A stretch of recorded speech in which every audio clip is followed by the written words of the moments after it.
Hi, welcome to Group Insights for the Soul.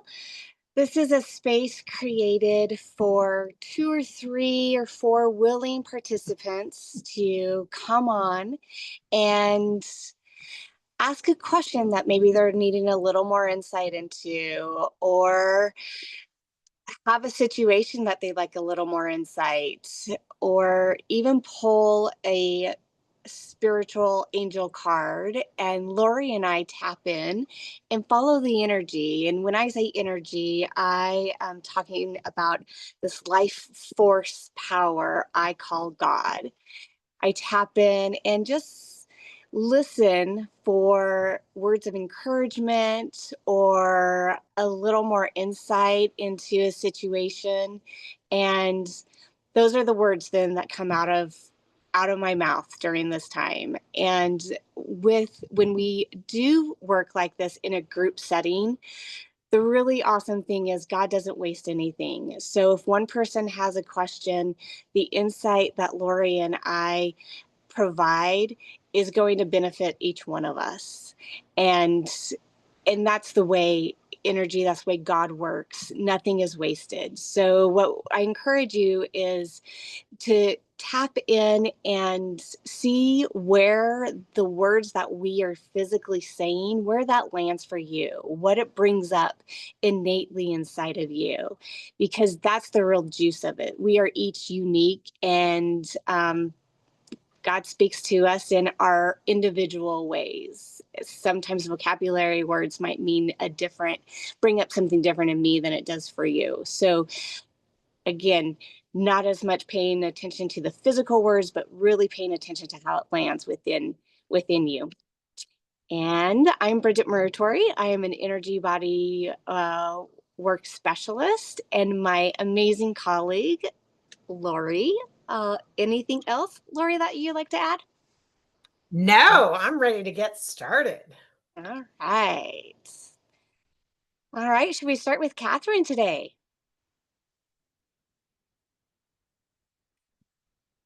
Oh, you're muted. You're muted.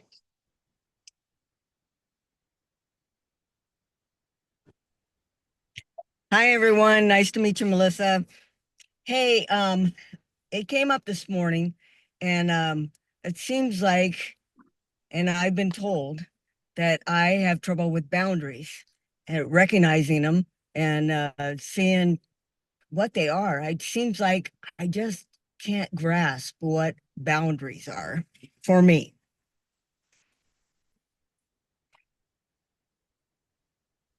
What do you think?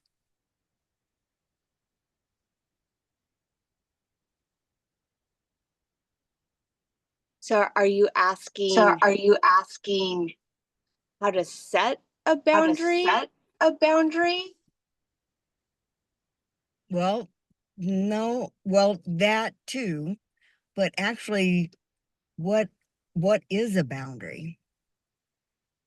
Is it something that I am doing that steps over a line of somebody else? And how do I recognize it?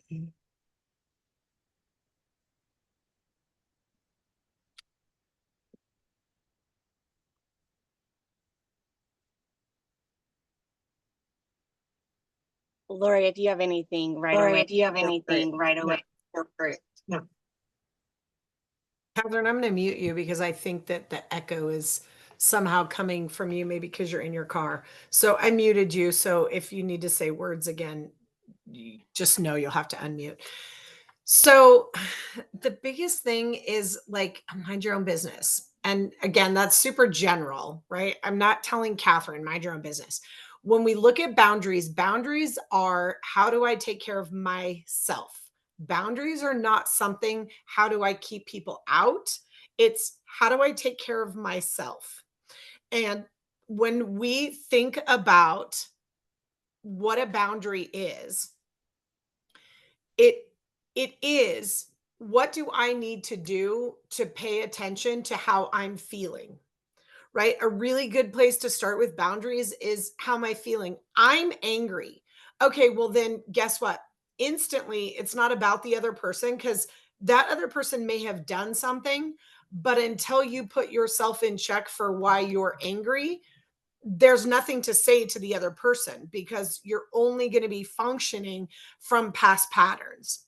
And boundaries are really about like discernment. What is mine? What is mine to share? And so when we think about what's mine, what's theirs, what do I say out loud? What do I like is this mine to navigate? Until you're in peace with what's going on, it's yours to deal with. And then once you hit peace, then it is, do you tell somebody, hey, don't come in my gate? Or, hey, would you mind taking care of, this was an example we used this morning. Like we have a neighbor whose weeds come onto our side. Well, we've actually gone over and said, hey, your weeds are a problem. So they have taken certain steps to help the situation. They let us on their property for us to do some things to help the situation, right? But if I go over and go, control your weeds, blah, blah, blah, I'm not minding my boundaries of taking care of myself, because taking care of myself is not being in anger, is not lashing out, is not functioning from that victim. You did this to me, right? It's coming back to, how do I gather myself and be at peace? What do I need to know for myself to take care of myself?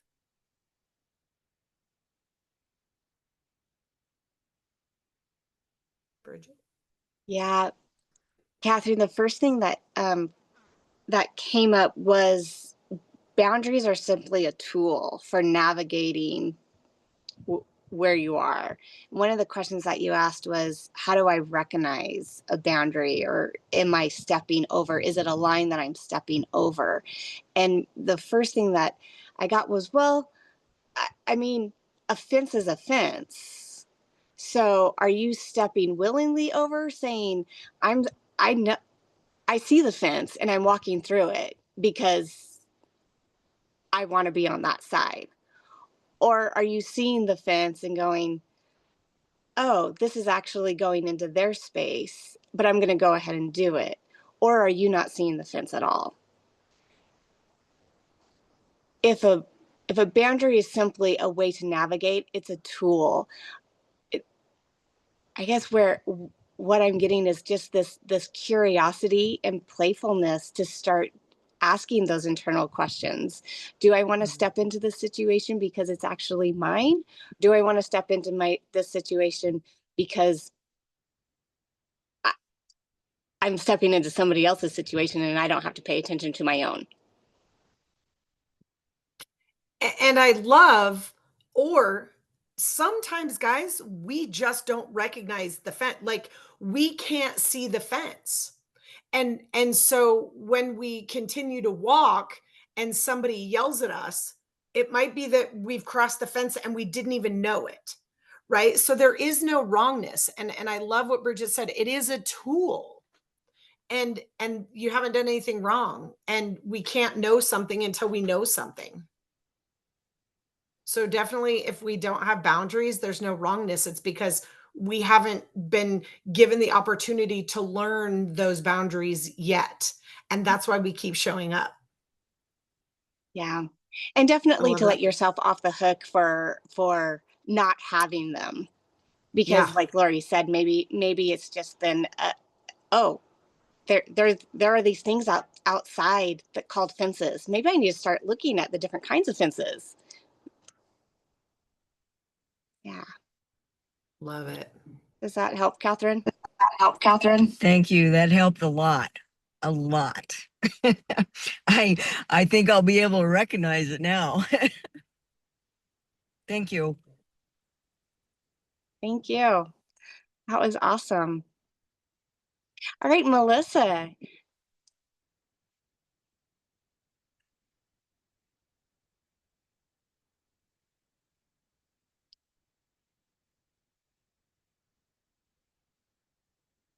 Still muted. I don't know if you push the button. There we go. There we go. So, you have a question that you want some intuition on, or do you just want them to draw a card and see what comes up? Yes, I'll, roll the dice and have a draw a card, I guess, and see what comes up. Okay. So I have questions. 1, 2, or 3. Deck 1, 2, or 3. 3. Okay.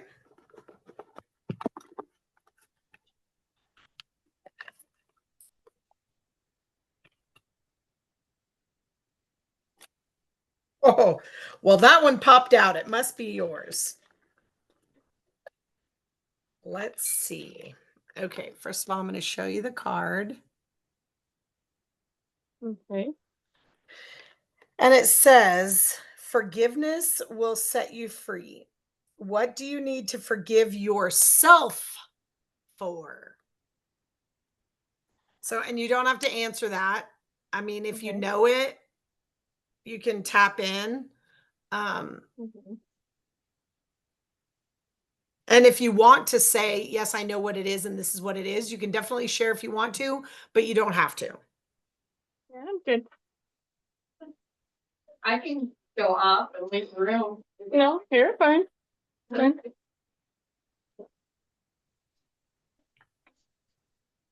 Bridgit? Yeah, I love I love Melissa. We just last week, I think it was, we were talking about the word forgiving. And that was the first thing that popped up for me is when our cup is full, and you, I'm sure, know this as a mother, you give and you give and you give and you give to those around you, your children, your spouse, whatever other responsibilities you have, you give and you give and you give. And oftentimes we, as humans, it's just natural, we don't always stop to fill our own cup. And the word forgiving, when you split it in two, and I love that Sherry shared this with us, it's for giving. It is an outward expression. But if you're not doing that for yourself, you have nothing to give. So I almost look at it like if you're trying to, well, the airlines do a great example of this. Every single before you take off in an airplane, every single time they're going to say the same thing. They are going to say, if oxygen levels drop in the plane, put on your oxygen mask first before you can help, because there's no way that you can help the person sitting next to you if you've passed out because you don't have any oxygen. And this forgiving of yourself, what was coming up is there's some inner work in order then to be completely full so that you can pour into those that you love. When you're not completely full, it's almost like you're pouring it, just not out of the fullness of you. So imagine how much more there could be if you were completely full yourself, and then the overflow would be pouring into those you love.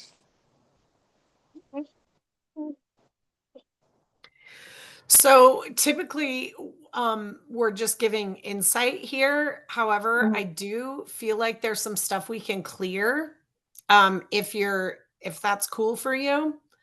Okay, cool. And everyone else just tap in. Like, where are you not forgiving yourself? And we're just going to clear some of the old energy. So I'm just going to babble. I'm going to say some words. And I just want you guys to really tap in and see what happens in your body as we clear some of this. Okay. So all the places you remember in order to not make the same mistake again, let's release that. Everywhere we have a bastardized version of what forgiveness is, we're going to release that.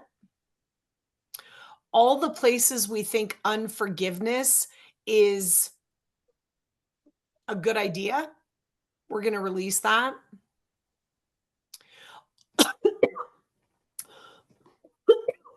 All the places we think we're going to prevent ourselves from making another mistake by holding on to the unforgiveness, we're going to release that. All the places we think that we will not make the same mistake if we hold on to the transgression, we're going to release all that. All of the shame involved in what we cannot forgive, we're going to soothe, we're going to sap it.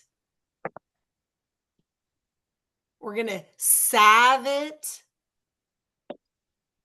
We're going to nourish it. We're going to heal it. We're going to allow the shame to be released because we recognize it, we heal it, we nurture it, we love it. We take the wrongness out of it. Guys, the minute we take the wrongness out of something, it goes into homeostasis. Homeostasis is optimal health. Okay. The minute we take wrongness out of something, we instantly put that thing into homeostasis. So all the places there is wrongness in the thing that you're not forgiving, we're going to release the wrongness so that that thing can become value rich. Ooh, yeah, that was good. Take a deep breath. Everybody embody that.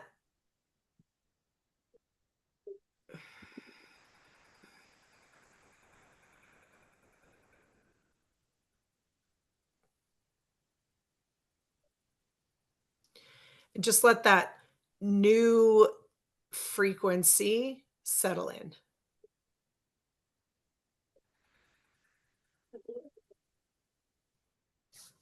Good stuff.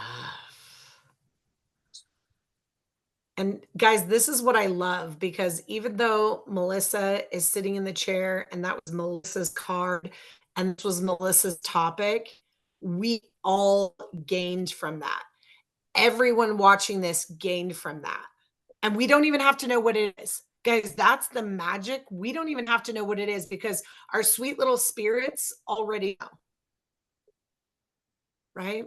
And so we get to just receive the healing, receive the homeostasis, receive the release, and live from a new place of wholeness. Thanks, Melissa. Thank you. Yeah, thanks for being a conduit of all that. Yeah. All right, Bridget, who's next? Hey, Nicole. Oh man, I want to say thank you, Melissa, because I needed some forgiveness. So I appreciate that. I would love to pull a card. Okay, hold on. Let me change the order. All right. 1, 2, or 3? 2. Did you say 2? I did. Okay.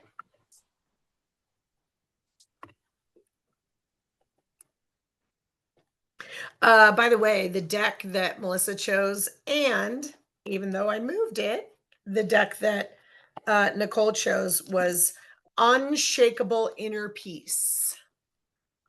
That's good stuff. All right. Nicole, this is your card.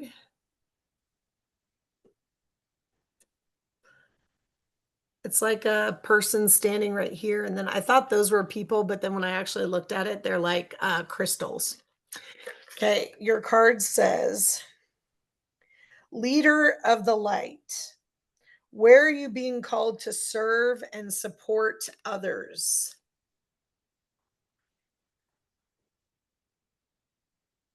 Ooh. Bridget, I'm ready if you are not. If you are, go ahead. The first thing that's so interesting, because the first thing that came up before Lori read the card was a heaviness, kind of a burden feeling almost. And like there is a responsibility to be doing something in your world that you either feel like you're falling short or you're not equipped for. And so I love that this card, like, you are such a leader in so many fields and the leader of light. I just find the question then, where are you being called? Such a powerful question for you. And really that heaviness, it's feeling like it's more of a that responsible word is keep popping up. Like the heaviness that I was feeling is tied to what your brain thinks you're responsible for, and tapping into you're already in right standing. Nothing, you haven't screwed anything up and you can't screw it up. It that heaviness is starting to sift and get lighter. Lori. Yeah. So Nicole, when like the minute I read that, where are you being called, what came up was you lead by example. And I remember way back when I first started this work and I was still super, super volatile. Like I screamed and yelled at everything and everyone. And I remember as a pastor's wife, we had our group from church at the house, and my husband, the pastor at the time, was just pushing my buttons.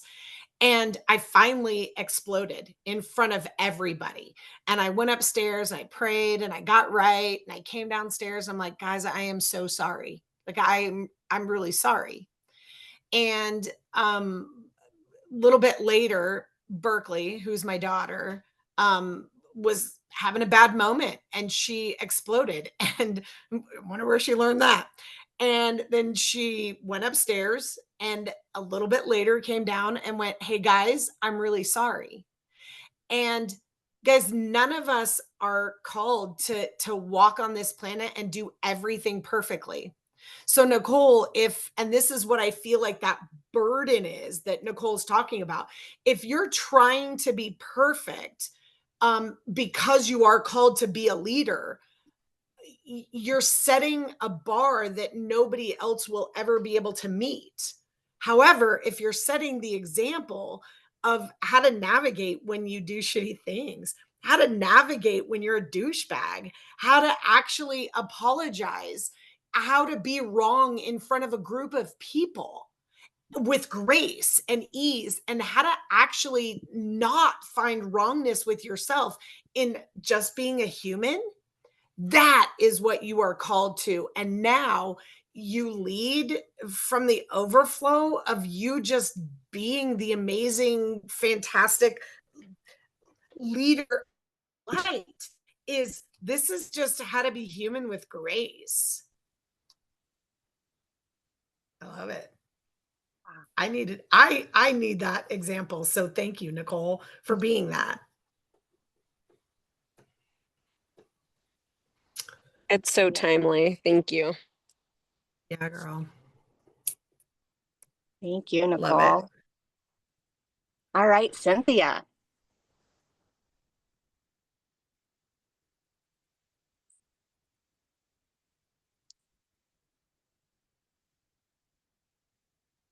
There. Had to There get you myself go. unmuted. Oh. I think I'm going to go with drawing a card today too. All right. Oh, 1, 2, or 3. 1. Guys, I love how I changed the position of the cards and you guys all still chose the same deck. I love Again, that. that is the beauty of the group energy and what's being called for collectively. I love it, love it, love it, love it, love it, love it, love it. And this one will not go back into the pile. So it must be, oh, shut up. Oh, It's the same card. This has happened. I can't tell you guys how many times that's happened where I sift the deck, shuffle, sift, shuffle. I shuffle the deck and the same card still comes up because guys, we're going to get a little bit different flavor. Same idea. Leader of the light. Where are you called to serve and support others? And there's going to be a different flavor of what comes out of this card for Cynthia. However, guess what? It still pertains to Nicole. And everything we said to Nicole, Cynthia, pertains to you, right? So again, you guys, this is the beauty of the group. Listen to what other people are hearing because it is for you as well. And again, if you're listening to this, even if it's 10 years from the day that we recorded this, and you're like, man, I love what she just told Nicole. I wish I had gotten that message. Just say, I'll have some of that. I'll have some of that message. I'll have some of that magic. I'll have some of that knowing that I can just be human and exercise grace and that I lead in light just by doing that. That's amazing. I'll have some of that. Right. So, okay, Bridget, what do you got? Yeah, it's so interesting. So Cynthia, there's a very like playfulness that it's a very playful mystical feeling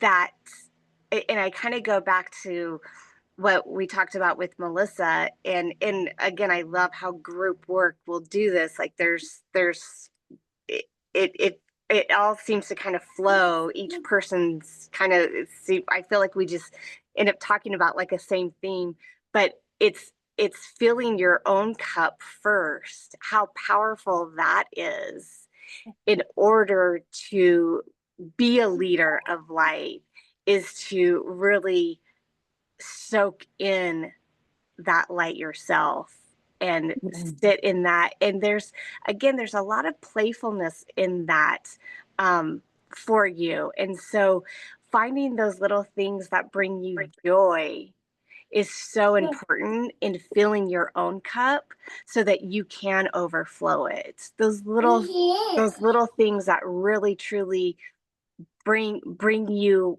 magic. If it's sitting outside, it's sketching for an hour. Like those little things help contribute to the light that you are.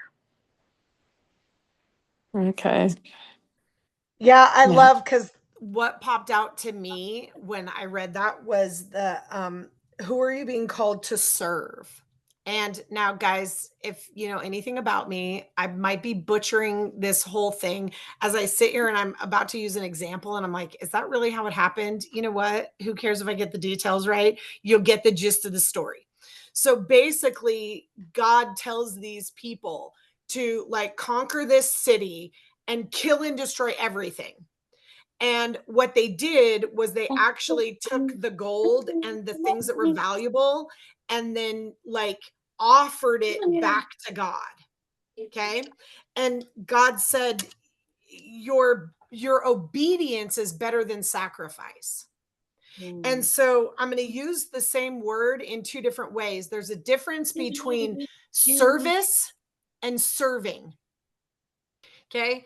If I, so I remember this story one time of this orphan who was living on the streets, and these military men came in and saw this little girl starving, and he had a Hershey's bar in his pocket. And he gave it to this little girl. It's a third world country. So guess what? When you eat a whole bunch of chocolate and you don't have a healthy digestive system, it causes diarrhea.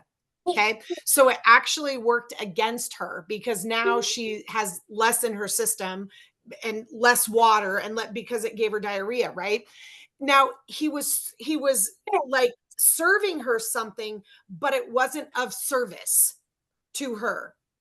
And sometimes, and let's go back to Catherine, I love how he comes full circle. Sometimes we're serving other people, but we're not being of service. Sometimes saying no is more of service than actually serving. The obedience, and again, obedience is hearkened awareness. Like, am I aware? Am I discerning what is the greatest level of service I am doing in this moment? Am I functioning in love? And sometimes, guys, our old patterns where we don't have boundaries say, oh, I'm going to do all these things and I'm going to do these things because I want you to love me. Instead of the greatest service I could do is not serving you right now and empowering you to understand you can serve yourself. I'm not going to cross over my boundaries of taking care of myself in order to serve you. And that, guys, is the greatest service to everyone involved because it empowers you and them. That was awesome. Yes. Thank you. Yeah, girl. Sometimes, guys, we need permission to say no. We need permission to not serve. We Yep. need permission because we've been so conditioned to not have boundaries, to overgive, especially us as women, to overgive. Right? But that's not always service. I love it. Love it. Thank you. Thank you. Yeah, girl. I want to circle back just really quick to Catherine and that leading and boundaries and taking care of ourselves and all of that, based on what came up for Nicole, because sometimes we think we want to get it all right instead of recognizing some of the greatest love we will ever give to other people is being the example of apologizing, being the example of being humble, being the example of being loved already, and then showing up in a relationship.